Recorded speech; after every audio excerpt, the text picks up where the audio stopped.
Welcome to the Read Down, your weekly progressive political hot take by the Stonewall Democratic Club. I'm Alex Mohajer. I'll be your moderator this evening. And tonight, we will be joined by my co-host, Ebony Murphy-Root, and our two West Hollywood City Council members-elect, Sepi Shyne and John Erickson. They'll be our special guests tonight. We're going to talk about the Biden transition. We're going to talk about their roles and their views for the future of West Hollywood. We're going to talk about Donald Trump's spiral and his descent into Looney Tunes. We're going to talk about all of this and more tonight on The Read Down.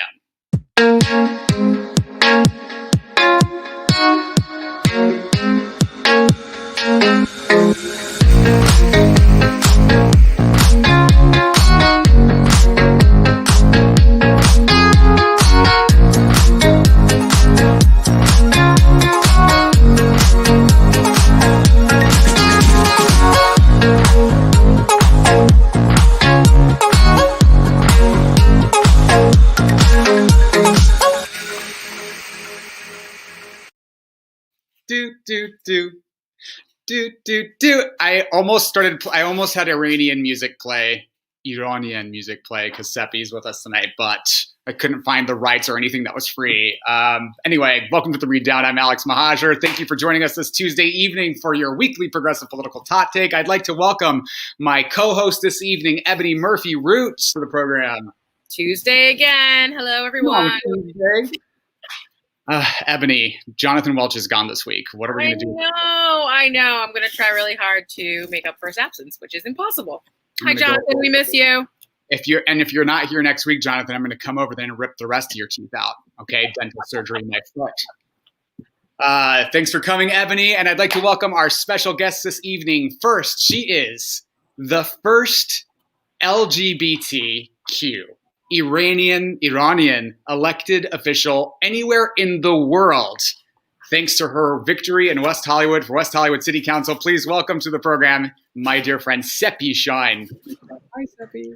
Hi, my cat boy Iman is with me today too. He really wanted to be on the show. Iman Jun, Chetori Azizam. Thank you, Sepi, for being here. Congratulations on your victory. And of course, my very dear friend, also the now West Hollywood City Council member-elect. Please welcome to the program, John Erickson, Dr. John Erickson. Hi, everyone. It's great to see you all on this crazy quarantine day. It's good to see you, John. So you guys won. It was a long campaign. You guys were at it for a long time, and you came in on top. And how does it feel what's the victory feel after such a long and tedious campaign? Thrilling, relief, busyness.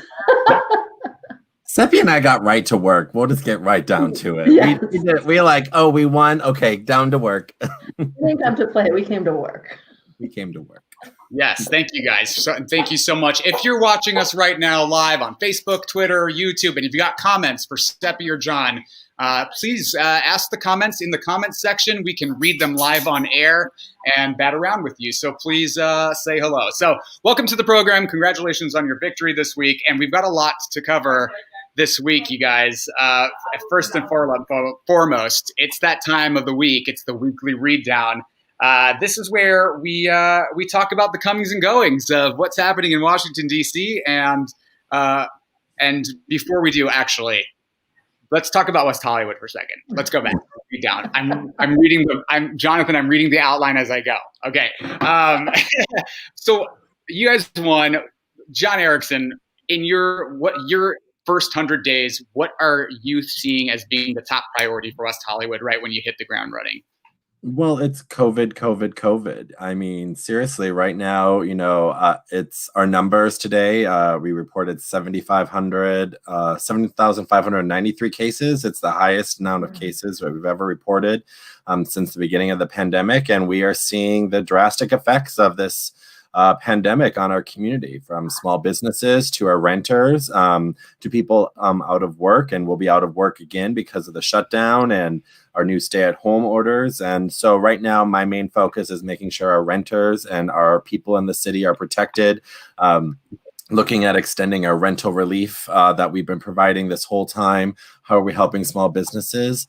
And making sure that we're doing all we can to make sure our services at the city is well known for are up and running and keeping our community safe and healthy. It's quite scary out there. I mean, 1 out of 145 people are infected with COVID right now in LA County. And so we have to take that seriously. And so those are my top concerns right now. And then looking at the big structural changes that we need. And I know I have a great partner in Sepi, and we've got some great ideas that we've been talking about, and really excited to be serving with her, and really excited to be in this new role that is in 6 days, Sepi, that we'll be sworn into. So it's incredible.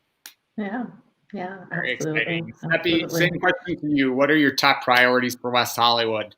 Yeah, first of all, ditto everything John said regarding COVID, making sure our renters stay housed. This has just unfortunately created so much stress, so much financial dire, and so much anxiety for our residents. And the COVID numbers and the shutdowns, all of it is just, there's so much stress for small businesses. So definitely help seeing what we can do to help small businesses. And, John Erickson and I started an LGAP together. That's where we met, and we always spearheaded having more diversity in the city. And so social justice is definitely a part of the next 100 days. And I'm excited to get to work on items such as social justice, more inclusivity and diversity. And it's going to be a lot of really fun, interesting shifts that we hope to make in West Hollywood to make West Hollywood even better. So really, those are dealing with the economic downturn.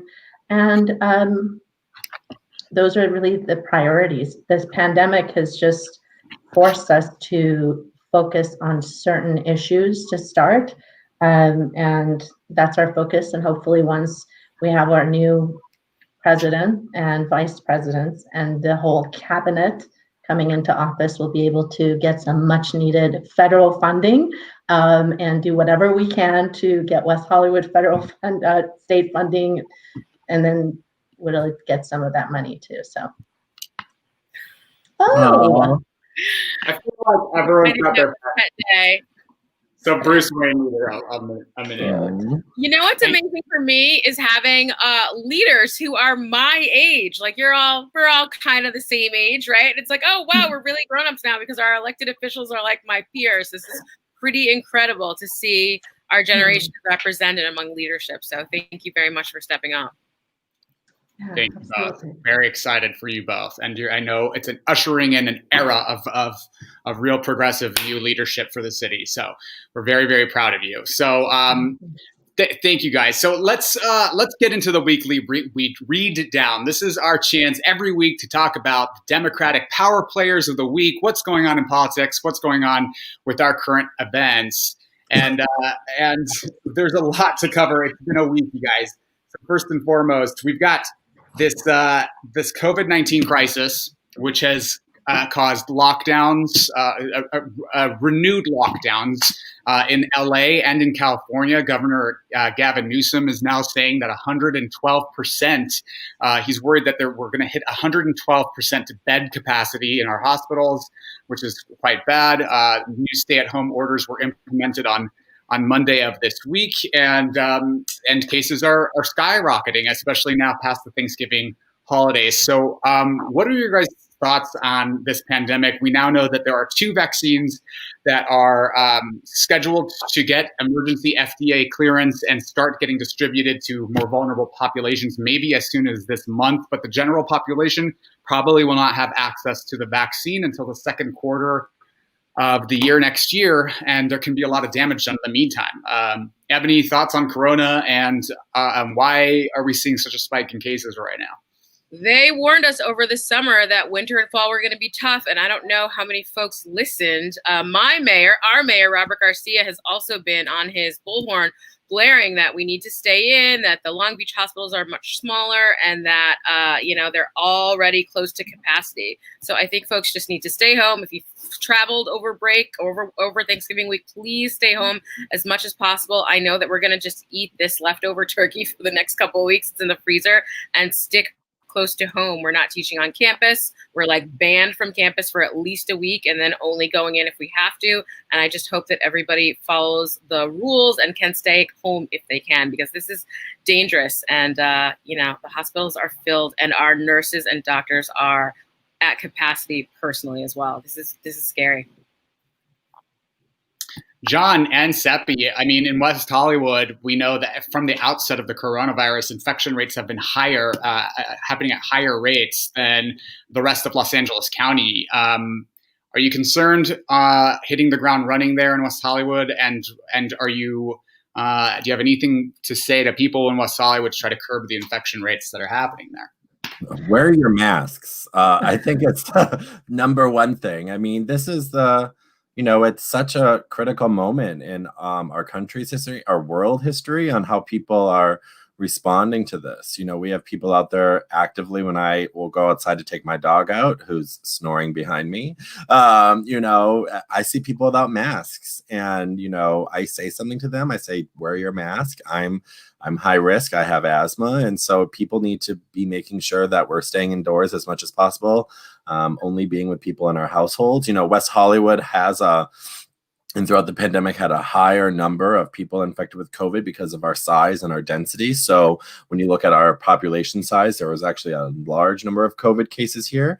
And so we need to do all that we can to, curb this spread and make sure that our hospitals aren't overrun, because as Ebony said, we are at the tipping point. I think we're actually already beyond it. And, I'm hearing that a potential another shutdown order is coming tomorrow from the governor. And so we'll have to see what that all comes about, because today's number of cases is extremely alarming as a public health person myself. Yeah, absolutely. Sepi, thoughts on the coronavirus cases, and then especially how it's affecting West Hollywood, city of West Hollywood. Definitely. I think what this pandemic has taught some people is the fragility of life and the importance of taking care of yourself so that you can take care of the community as a whole. And I think a lot of people have been following guidance and the orders, but more people have not. And in part of that is because I don't think people realize that what a pandemic really means. And unfortunately, many people are used to, getting satisfaction quickly and not having patience. And this has taught a lot of people a lot of things. And I think with regard to West Hollywood, we really need to look at how we can enforce the mask ordinance stronger, better, because just we've been telling people wear masks and they're still not. And to not have parties, and how we could do better enforcement. I think that's really going to be the key until sometime next year when we're able to get the safe vaccines. It makes me think, Sepi, and everybody, we've been in this sort of trauma as collectively as a society for months, since February of this year. I remember it was my birthday. I didn't have the birthday party that I had planned because it was the first day of the lockdown, and it was back in March. And it's been how many months now? 8-9 months of this. And I think people are tired, but also we have a feckless federal government that did not respond adequately and has now put us through this protracted purgatory of half action, half not, when really I feel like at the very beginning, they should have locked down the country for a month and we could be over this by now, but they didn't. And the president continues to peddle anti-mask theories and misinformation. Jose Serrato, my daughter Jose, says stricter punishment for not wearing a mask. I think at the end of the day, now we're 9 months in. Psychologically, people are exhausted. I know that I greatly benefit from having a normal routine, like going to my yoga and being able to be around other people is good for my mental health. And this has been a challenging time, and so people are tired. On the one hand, I understand that we're in a public health pandemic, and on the other, I sometimes understand that some people have just can't take it anymore. But we've got to rough it out just a little longer. We do have a vaccine on the horizon, and then because of the president and other misinformation peddlers, a big portion of the country doesn't even trust the vaccine, doesn't trust science anymore. So I feel like we've got a lot of work to do to rebuild. Not just America post-Trump, but rebuild people's confidence in things like science and our institutions. And I think that's why I'm really happy we've got city council members like yourselves on the local level to start to do that at the most core level, at one of the most important levels is at local government. So, I'm signing up to get the vaccine. Actually, I'm going into a trial, and I think as leaders, to show that this vaccination is normal and it's okay is something. I loved your episode last week. I tuned in when Zakia was on, and you guys were all talking about the vaccine. And you guys made such great points that actually aren't really being discussed, and how we look at the vaccination and the medical industry's continued racist practices against communities of color. And people don't realize that deeply embedded history when we talk about why we have to get the vaccine. So I was really glad to hear you guys say that. But I'm going to try and do my part and get one. I was actually, it was crazy because I was supposed to go in for one day, but then a close personal friend got exposed. And so I had to quarantine until I got a negative result. And so, and I'm being as safe can be. And, it just is showing that whatever we can do to stay safe, to model that safety, but to then also, show that getting a vaccine is normal and it's okay. If I grow a tail, whatever. But, it will be fine. But, we'll go from there to make sure that, we know that this is what we have to do as a country so we can go to the movies again, or, be in public again in any way, shape, or form, or go to Alex's birthday party. I'm about to move to Long Beach, and Ebony will have a social distance birthday party by March. Ooh, here's open. Thank you, John. All right, so this is the coronavirus. It's been really it's just nonstop and very exhausting. And then now we've got Newsom floating these extreme shutdown measures, tougher than before, citing that the hospitals are going to reach capacity. And I think people need to remember, you might not die. You might be young and healthy and might not die. But what keeps me up at night, and I mean this earnestly, is the idea of me getting some random person sick down the line that is an elderly person or a person who's immunocompromised, and being responsible for their death and not knowing. So that is what keeps me up at night, and that should be what keeps people up at night. And one of my best friends is a nurse at a hospital in LA, and I don't want to say which one, but he is overwhelmed. I mean, they're overwhelmed, and It's not about you and your health. I read a story this week about traveling nurses. Did anybody see that? There are nurses sort of being poached all over the country to where they can get paid the most, which is great, but that leaves the rural places, the lower income places really struggling, and nurses are just at their wits' end. So we've got to do what we can to help the nurses and the doctor. And it's so true, Alex. Just this, I think it was about 10 days ago or a week ago, a member of our community, a lesbian in the community, her dad, who is my mom's age and 83, died from COVID. And her mom is also sick too. It was very, very sad. And these stories are what really make this real. I'm not high risk, but my wife is. She has asthma too, like John. And so, I've been super careful during this whole pandemic, but it's very real that people are getting this, and it's the elderly and the immune compromised and the high risk people that we really have to sacrifice some of our freedoms. And it's okay to sacrifice a little bit so we have people that we love, or that people that have people that they love can live through this. This is coming to an end soon. It's going to be within the next year or so, likely, with the way the vaccines are going. And we need to do whatever we can to flatten the curve at this point again. and it is what it is. So, John and I will be out there showing as responsible council members, doing what we can to model and whatever it takes to make sure that we can help West Hollywood residents through this. Amen. Amen. Thank you guys both, and thank you for those answers. But aside from coronavirus news, let's talk about the big news of sort of the last couple of weeks. I mean, everyone is watching this Biden transition happen, right? And Trump's meltdown. It's been truly something to behold. And as the time has gone by now, and all the lawsuits are being shut down and dismissed, and even Bill Barr today said that there's no proof of fraud. And as this happens, and it's clear that he's really just throwing muck at walls and has nothing to stand on, and we're getting a little more comfortable with the idea, like, this little staged coup isn't going to work. It's really incredible to me.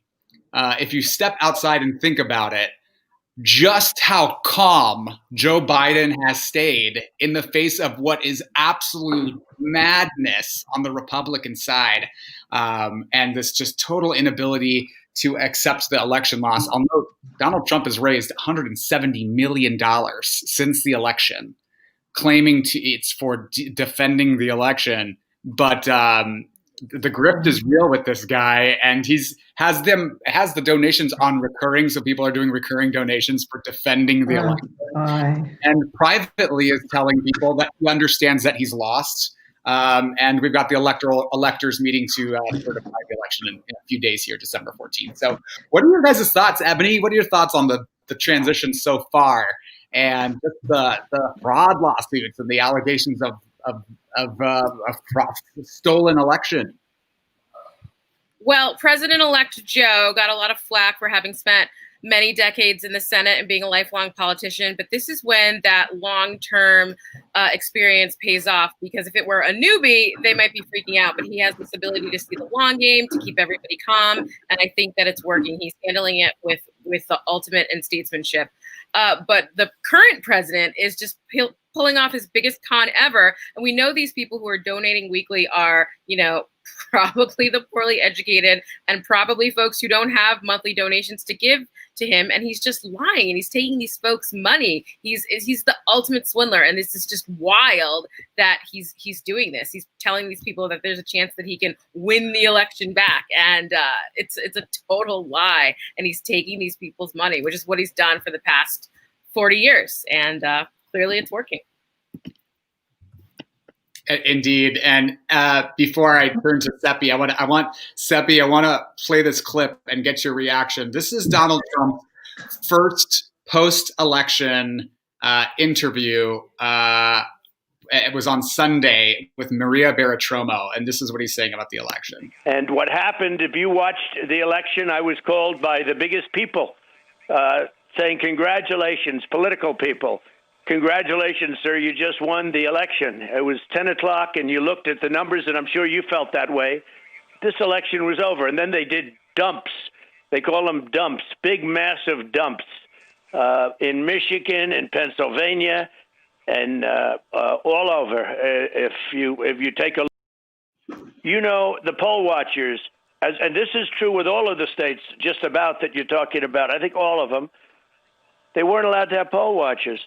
The Democrats and thugs. Now, I'm not talking about saying, could you please move over? They threw them out of the counting rooms. They weren't allowed to be in. They threw them outside in many cases. Oh, boy.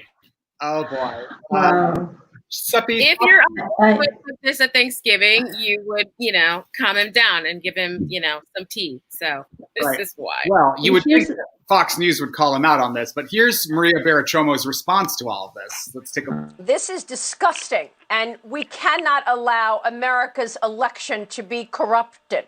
We cannot. So you believe you can prove that the computers can circumvent any controls that are in place. And before we leave the subject of Durham, I feel like these are seasoned journalists. Maria Bartiromo, what happened to you?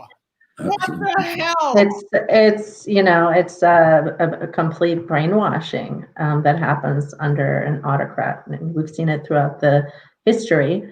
And it doesn't matter that they're seasoned journalists. Her voice doesn't even sound like it's coming out of her, by the way. And the voice doesn't match the energy. Weird. I have to say that in addition to Joe Biden having 40 years of being a public servant, we've also had 4 years of this complete chaos and madness that we've all dealt with. And I think he's just like, this is the end. It's fine. You're almost out of here, because these claims are just so outrageous, and all they do is it's adding to the same chaos, the same anger, the same fake news that he's created for 4 years now, and it's about to end. So, in my opinion, they can continue all this BS, and that's really exactly what it is. And they're raking in tons of money, but it's this nightmare will end soon. Thank goddess. Shelby Lynn's commenting, Sidney Powell is a powerhouse litigator who's been filing incoherent documents. Another commenter, Shelby Lynn, everyone associated with him seems to take this turn. It's true that Donald Trump seems to really take people who were once respected and lead to their total humiliation and downfall, and they just eat out. What is it about this guy? What is it? Why Donald? Why? It blows my mind. Like, how is Donald Trump the guy that you sold your total soul for into being totally deranged? And if you watch Sidney Powell do these press conferences, she's deranged. She's lost her damn mind, and she's like, they have machines. They flipped 7 million votes from this computer to the other computer. And it's just nuts. And I don't know if she really actually believes what she's saying and she's just totally lost her mind, or if she's become such a pathological liar and is so beholden to her master Satan Trump that she's willing to just say anything in order to achieve his political ends. What are your thoughts on this, Erickson? I mean, look, there's two things here. I mean, and we have to talk about it. There is a money-making enterprise behind the Trump administration. I mean, truly, right now, we see, as Ebony talked about, the people that are giving money, the people that tune into these programs, the people that contribute money. There is a huge economic engine that they tap into because they know that the more deranged things that they say, there is an actual audience out there for it. And it's scary, right? And that goes back down to the ways in which this is truly cult-like behavior. I mean, academics study it. My PhDs in religion, and so I've studied a cultist or two. And so, when you look at the personality traits, the ways in which the perception and the orbit of power that these people circuit and continue to be around, it's intoxicating to them. And I think when you look at what we were really facing here is we were up against like this white hegemonic, straight, white supremacist power that we had to take out. I mean, and Trump's representation is not just about him. It's about the power that beholds within these sycophants. You go down to Mitch McConnell, you go down to anyone in the House, they have this connection to this power that they want to stay around for as long as they can because there's money behind it. They can raise money off of it. And there's the ways in which we can put together they think that they can put together this coalition. And if you just read the fine print, I mean, that's ultimately what the Trump slogan should be, read the fine print, because you see in his fundraising emails, it says it's going off to pay off campaign debt because he lost. And so that the ways in which this is actually about, this is about overcoming systemic oppression and power, because Trump has just berated the country for technically 5 years if you take up the lead up when he was going through the actual nomination process. It's disgusting and it's truly scary. I mean, religion can teach us a thing or two here, and the type of religion where you look at cult behaviors, it's very scary.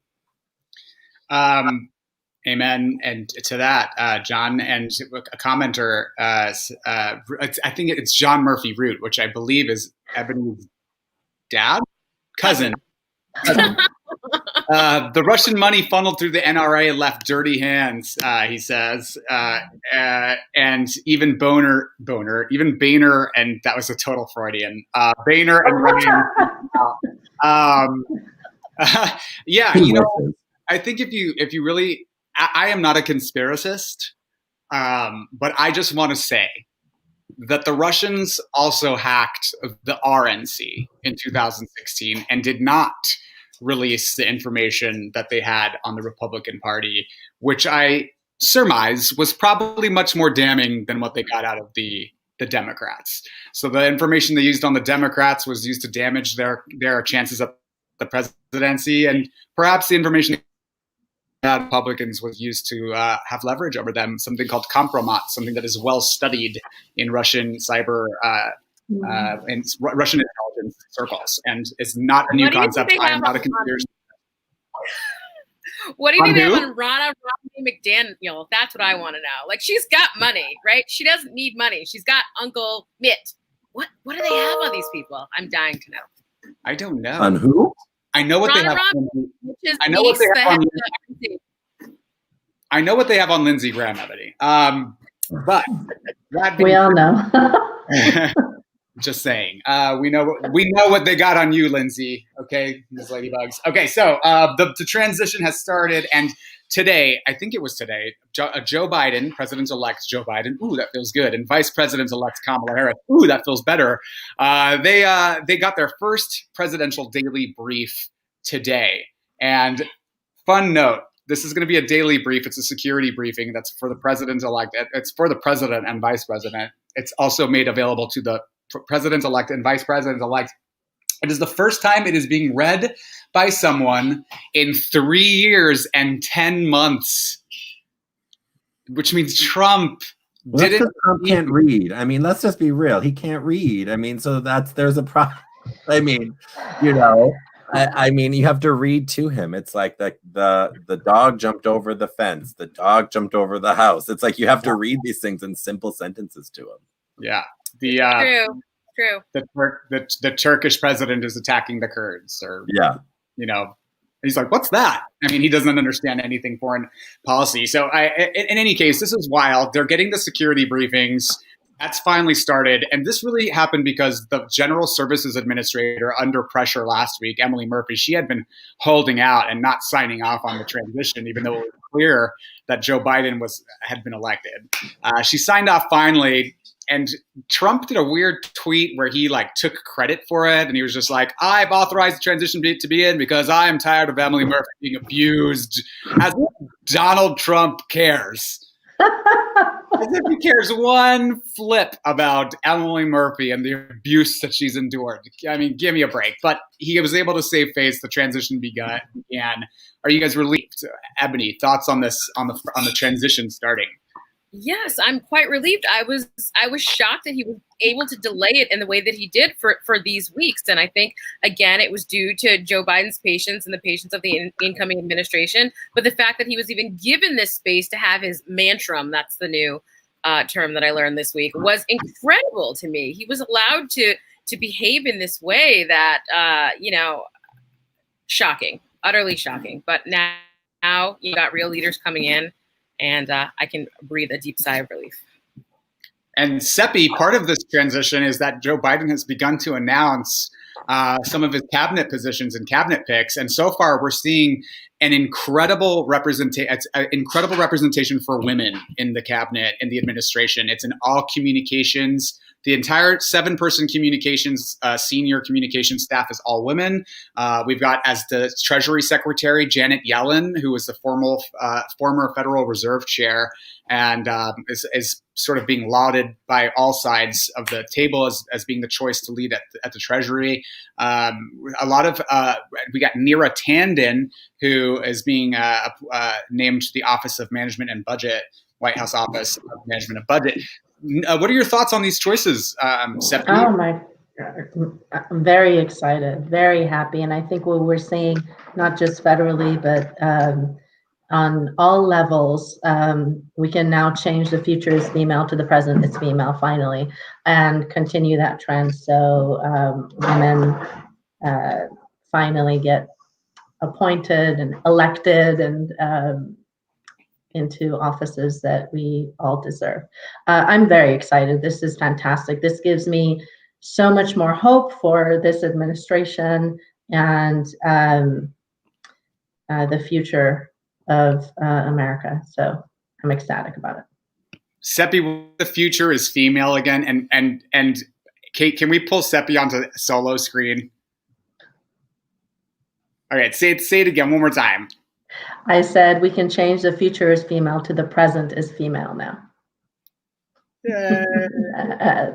Sorry. I made that. I know I'm such a loser. I love that. That's what I do with my free time. So that's heads up. I've lost it. I'm in. So Simone Sanders got a job. I want it as long as Simone Sanders has been taken care of. I'm good. Like, I love Simone Sanders. I met her at the 2018 California Democratic Party convention. She was already working for Joe Biden then, and she was like, "We got this." Like, I mean, she was just this. Oh, Hillary. Oh, I love you. But like, hold on, wait. I got to go this way. Yeah. Hey, girl. Rest my head on comfort for once. But you know, she literally is an icon. She is the moment. She is an icon. Let's be real here. But like, you know, she has just been this powerful force. I mean, Joe Biden is doing exactly what he said. He's appointing not only women, but communities of color, specifically Black communities. That saved his campaign. Let's be real honest here. And so, you know, I think he's doing the right thing. And I just got to say, I am so looking forward to just like not having to worry about like what the president tweeted anymore. Like, I just want him to tweet like on January like 22nd, like, have a great day. That's it. Like, that's all. I just want him to tweet like, everyone have a great day. Stay home, wash your hands, have a great day. Like, that's just, it's just, there's something soothing to me. Like Janet Yellen being there behind the computer, doing all the stuff that she has to do. Like, it's just like calming, like knowing adults are back in the room. Competency is back in the room. I'm glad we're getting all the Nazis out of the White House, you know, and hopefully putting them in prison where they belong, you know, and it's just like that. I'm just very impressed. And, you know, Nina Tandon is great. And, you know, let the Bernie bros come for me on Twitter. It wouldn't be the first time, but, you know, we'll go from there. But, you know, I'm just really glad to see, you know, that their administration making like the right moves. It's exactly what I expected. And I'm glad I'm not being let down. John, you and I consider ourselves progressives, and do have for a long time, far before Bernie Sanders was on the political scene, and so and we both strongly supported Hillary Clinton. You have her quote, the quote from the concession speech tattooed on your body, which is something I have been jealous about for years and want to. I didn't know that. So if I do it. We can be twinsies. It says, never stop believing that fighting for what's right is worth it. The first time you showed it to me, I cried.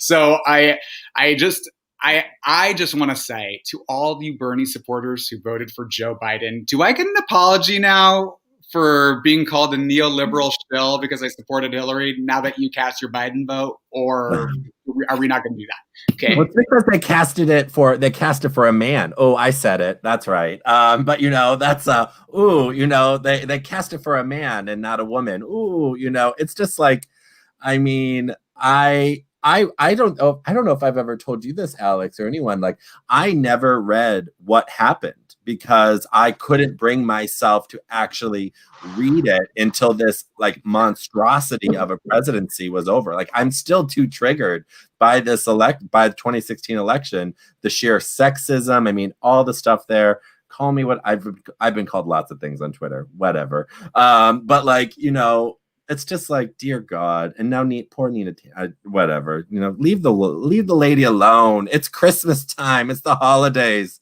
People forget that Nira Tandon was actually her emails were the ones that were leaked in the WikiLeaks drop of the Hillary Clinton DNC emails. That they were Nira Tandon's emails, and I know that because I actually interviewed her for a different thing a couple years back. She's lovely, and she deserves a spot in the administration. Everyone, calm down. Support women of color. Nira Tandon is a competent and well positioned to take on that role. So the transition has begun, and these nominations are getting announced. We've got the economic team with Neera Tanden at the OMB, GOP threatening to possibly gridlock.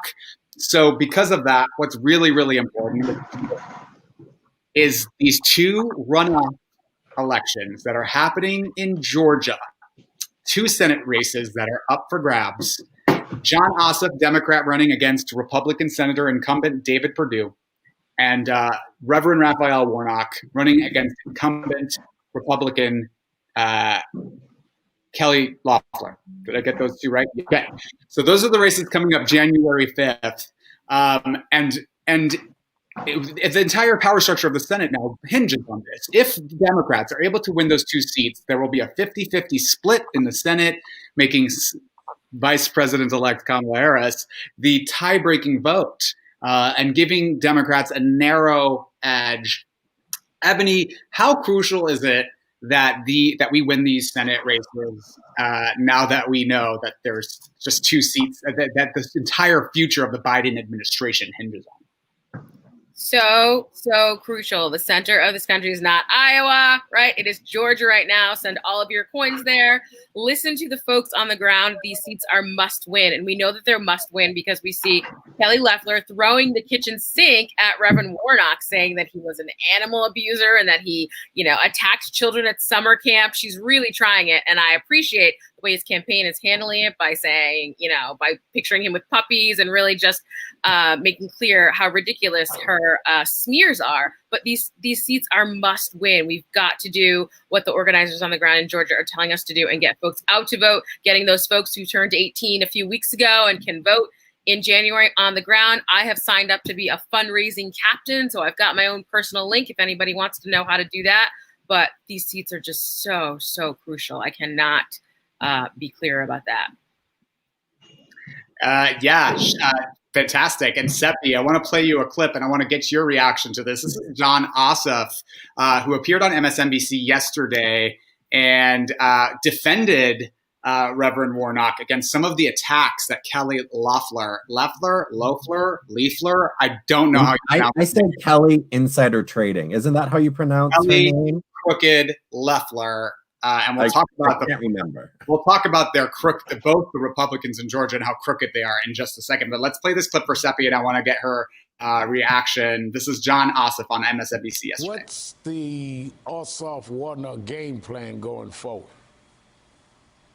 Well, we campaign together, and we're friends, and we speak routinely, and we are running alongside one another as friends and as partners. And shame on Kelly Loeffler for twisting the words of a man of God spoken at the pulpit to produce these nonsense, fear-mongering attack ads targeting Reverend Warnock. And Georgia, Reverend Al, that is not going to go over well with the people of this state, black or white, nor is the kind of fear-mongering and race-baiting that we're seeing in the campaign that's being run against the Reverend.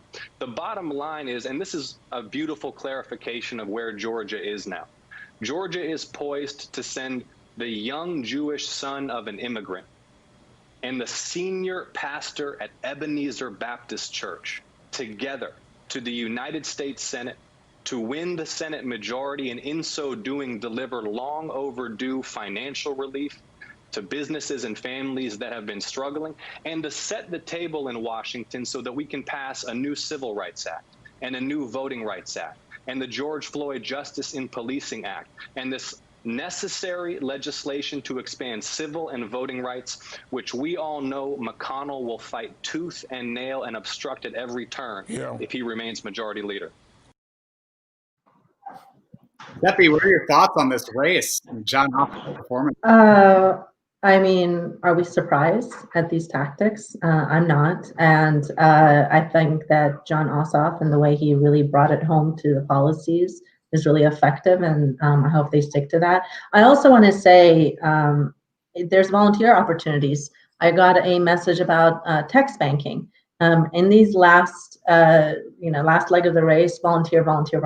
Money is great. At the end of the day, it's so we can get volunteers for these campaigns. Having just come out of 2 campaigns sort of back to back. That's really important. I just, I agree. I think that likely this is going to backfire, but they can't take anything for granted, and it's really, really crucial. Now that there aren't 1,000 campaigns going on, I do see a lot of political activists putting a lot of time into the Georgia Senate races, so I'm happy to see that.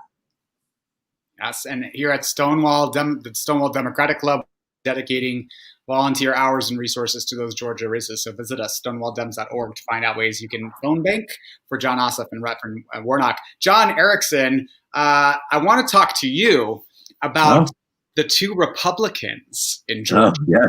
Now, let me give you guys a little bit of the backstory in terms of procedurally how this all went down. So on January 24th, 2020, this year, the Senate Committee on Health and Foreign Relations held a closed meeting with only senators present to brief them about the COVID-19 outbreak and how it would affect the United States.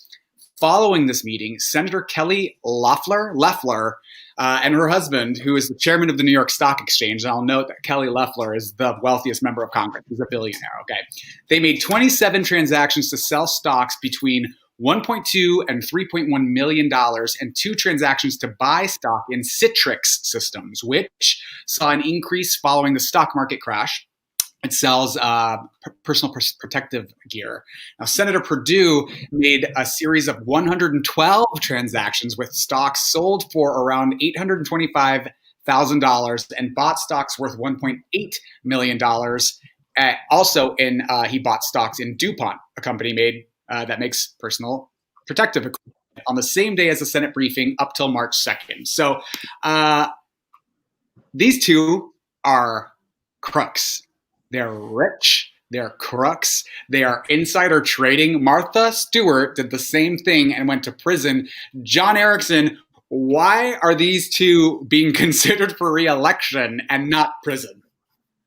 Hopefully the voters decide that prison might be a better alternative for them. I mean, truly. I mean, Trump knew about COVID being the worst thing to happen to our world and in our lifetimes before he even said anything publicly. We all know that. The facts are there.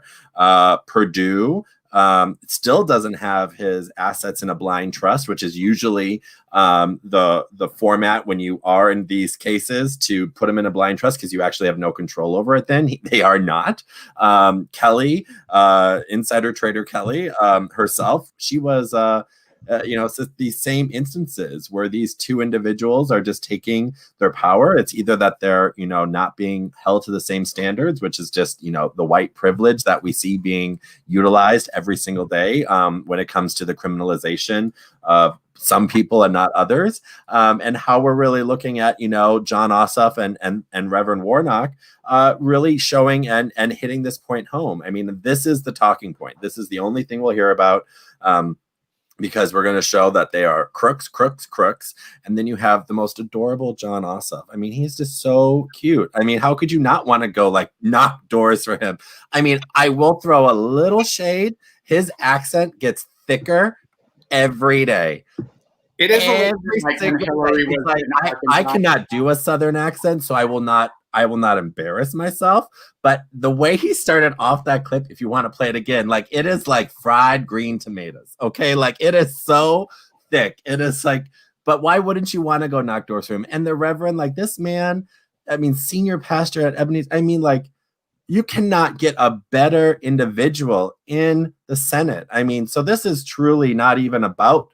Sadly, it's not really about them. It's about how we can get Joe Biden and a progressive agenda to save the country for the next 2 years. We need COVID relief packages. We need health care for individuals. If we're going to do progressive policies, if we're going to push back, and if the Supreme Court doesn't overrule Obamacare, if we're going to look at ending, systemic racism and over policing, these are the things that we need to do. We need to start because it's Congress. There are hundreds and hundreds of bills sitting on Mitch McConnell's desk right now that we need to bring back. And I I love Joe Biden. I don't care how good of friends he is with Mrs. Mitch McConnell. He ain't going to do anything because this is the partisan game that we are playing. And, sadly, he has the midterms then. We lost a lot of races in the House this past election because of this really strong socialist message that Republicans pushed. And I think ultimately what we need to do is we need all eyes on Georgia. They are expecting $1 billion to be spent in Georgia between now and election day. And right now we're registering voters and then it's like, get out the vote, right? And so, and it's January 5th. It's like a couple, it's right after the new year. So getting people to vote. I mean, Resistance TikTok, John Ossoff TikTok is one of my favorite things. If you have TikTok, watch it. But like the ways in which, we need to get these two people into the Senate. It's incredible. If I could go to Georgia, I would. But, Sepi and I got to stay here in West Hollywood and take care of our own town. So we'll send money. I'll make calls. Send that cute boy and that nice reverend to the Senate. Let's just do it. I mean, a man. I should call him a man. He's older than me. There we go. But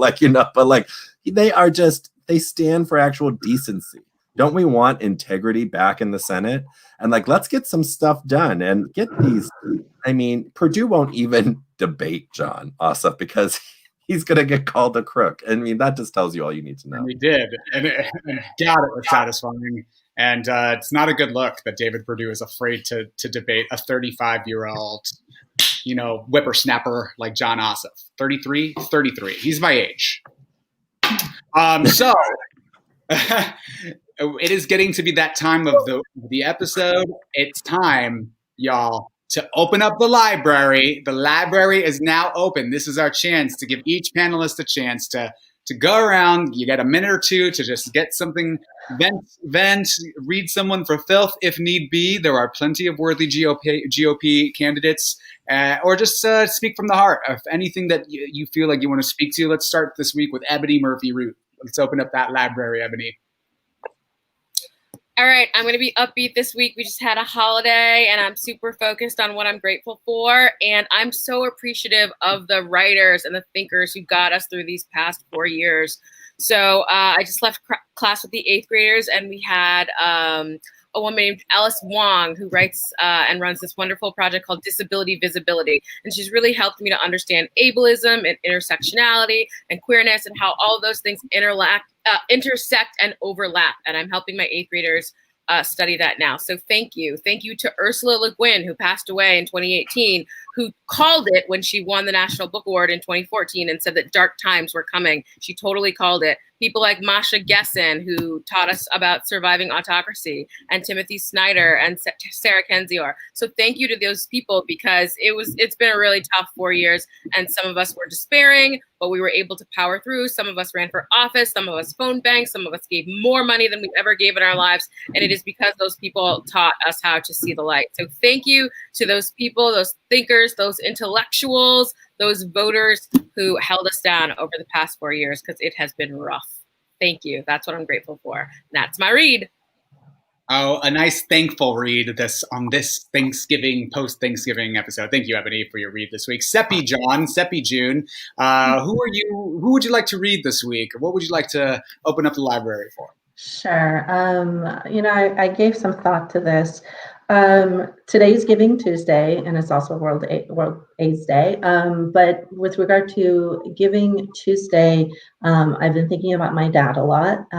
In my second year, after my first semester of law school, he was diagnosed with leukemia, and he passed away within 5 months.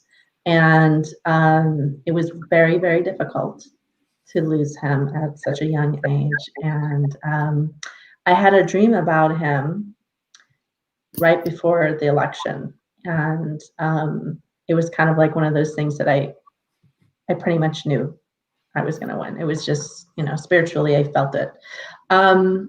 But I did 2 marathons with Team in Training to raise money for the Leukemia and Lymphoma Society in 2007 and 2008, and the San Diego Rock and Roll Marathon. So for Giving Tuesday, I am just asking people if they would like to give to the Leukemia and Lymphoma Society, because literally the research that this society has put into medicines actually cure what he had back then today.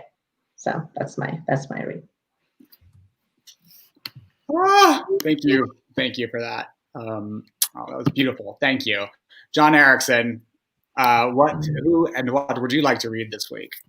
I love that story, Sepi. I know you shared that with me a while ago, and so thank you for sharing that. It is World AIDS Day, so I'm going to read Big Pharma because PrEP and PEP should be free for all, regardless if you have healthcare or not. I don't care if it's like the fancy version of PrEP that's out there now. If you actually want to study the gross capitalization of Big Pharma and its continual monetization of the HIV/AIDS crisis, you should look into the PrEP and PEP schemes that have been going on, and we need to make it free for everyone. And, you know, Stonewall sponsored and has supported bills like that in the past. That Senator Scott Wiener has done to make it so you don't need a prescription, but we need to make PrEP and PEP free for all if we're actually going to end and get to zero HIV/AIDS infections, because it's still really rampant. And a lot of people don't realize that it actually is impacting more women and women of color than a lot of other communities. And so we need to do all that we can. And so it is World AIDS Day here in West Hollywood. If you have a moment, come on over with me in 6 minutes, or I'm going to go over to the City of West Hollywood's All-Star Warrior Awards. But I do want to end on a thankful note. And Ebony, you previewed this because I am so thankful to books that have been judging me and staring at me for many, many months as I ran this campaign. I love to read, but if people want to read a great book on World AIDS Day, The Great Believers is an incredible novel. I encourage everyone to read. I've been wanting to read it for several months. It's been sitting next to my bed, and I've started it. It, you know, is incredible. It deals with HIV/AIDS, so it's very timely. But I would encourage everyone to go get tested. If you don't know your status, and make sure that, you know, we are continuing to combat the stigma of HIV/AIDS. We've lost too much of our community. We're continuing to lose too much of our community, even now when people think AIDS doesn't have the same impacts, and we need to do all that we can to make sure we overcome HIV/AIDS, just like we will with COVID. And you know, so that's my read, my little inspiration of the day, and a great book you can all go out there and enjoy these as we wait for the next administration to come in. Read a book. Thank you, John Erickson, for your read this week. Now, you guys all did really lovely, thankful, grateful, generous, emotional, heartrending reads this week. So let me take the opportunity to change it up a little bit. And these aren't my own words. These are from a writer by the name of Hari Kunzru. And he wrote this, and it's a 2-minute read. And I'd like to read you his outgoing thoughts to his goodbye thoughts to the outgoing Trump administration. He writes, "You may want to mute this for a while because I feel I may have to individually insult every member of the outgoing administration in crude and personal ways. Let's begin. Mike Pence, you repressed, joyless, would-be witch finder. Every time you spoke, you always looked like you were straining to expel an enormous bolus of your own hypocrisy from your clenched sphincter. Betsy DeVos, you blandly foolish, soulish, entitled, child-stealing witch, rotting like a corpse inside your Chanel suit. All the generals, you spineless, buzz-cut, phallus-brained plastic Spartans fawning and wriggling to distract yourself from your moral cowardice. Kayleigh McEnany, you evacuated husk of a mean girl cheerleader, the cavity where your heart once was, pumped full of spite and moronic lies. Bill Barr, you vast, pompous, pus-filled bladder of casuistry. You are an enemy of justice, bloated with resentment and cruelty, wobbling like a jelly at the feet of the oligarchs. Jared Kushner, you vacuous, dainty, preening, over-promoted nub of mediocrity, squeezed like an entitled smear of toothpaste into a silk suit bought with tear-stained dollars wrung out of the suffering tenants of your slum apartments. Ivanka Trump, you monstrous slug of vanity, you infantile ninny, so marinated in self-regard that in your pea brain you believe we ought to love you for your crimes. Mike Pompeo, you bubble, you booby, you flatulent zero, that roiling in your ample guts that you mistake for world-shaking significance is just the acid reflux of irrelevancy. Don Jr., you scabrous, single-nostrilled, unloved, elephant-murdering human wreckage, vibrating with bitterness and impotent rage at all the opportunities you've squandered. Rudy Giuliani, you capering, cartoonish, skull-faced bag of graft and corruption, too stupid even to ask who's pulled your strings, just so long as you can take your crusty face in TV makeup and clack your jaw at a camera. And of course, Stephen Miller, you weeping pustule upon the social body you dreg, you homunculus, you noxious slime, felched from the gaping cavity of Jim Crow. One day may you find yourself walking barefoot across hot sand, desperate for water, crying for your missing child. And that is my read this week for the outgoing Trump administration. Follow the future. You sound like you have some feelings. God, it was good. And every time I read it, it just fills me with joy because he's a really beautiful writer, actually. Hari Kunzru, if you guys are interested in following him on Twitter. So this has been The Read Down, your weekly progressive political hot take by the Stonewall Democratic Club. I'm Alex Mahajer. I've been joined this week by my co-host, Ebony Murphy-Root. And our special guest this week, City Council members-elect, Dr. John Erickson. Thank you, John. And Sepi, Shyne, my dear friend Sepi, Shyne, thank you both for joining us this week. If you'd like more information about John or Sepi, John, where can people find you? You can follow me on social media at jerickson85 on Instagram and Twitter, John Erickson on Facebook. I don't have a Pinterest yet or a TikTok. I just watch TikTok for John Ossoff TikTok. Very good. And Sepi, seriously, go watch it. I will. And where can people find you, Sepi? Easy, Facebook, Instagram, Twitter at Sepi Shyne. And if anyone wants to watch the City of West Hollywood Paul Andrew Stark Warrior Wars, it's going to be on YouTube live at 7:00 as well. Fantastic. Thank you both so much for joining us. If you would like to learn more information about the Stonewall Democratic Club, about becoming a member, please visit us at stonewalldems.org/join. For only $25 a month, you too can become a member of this wonderful organization and all of the advocacy and political activism work that we do. Thank you so much for joining us. We will be back next week, and this has been The Read Down. Goodbye, everybody.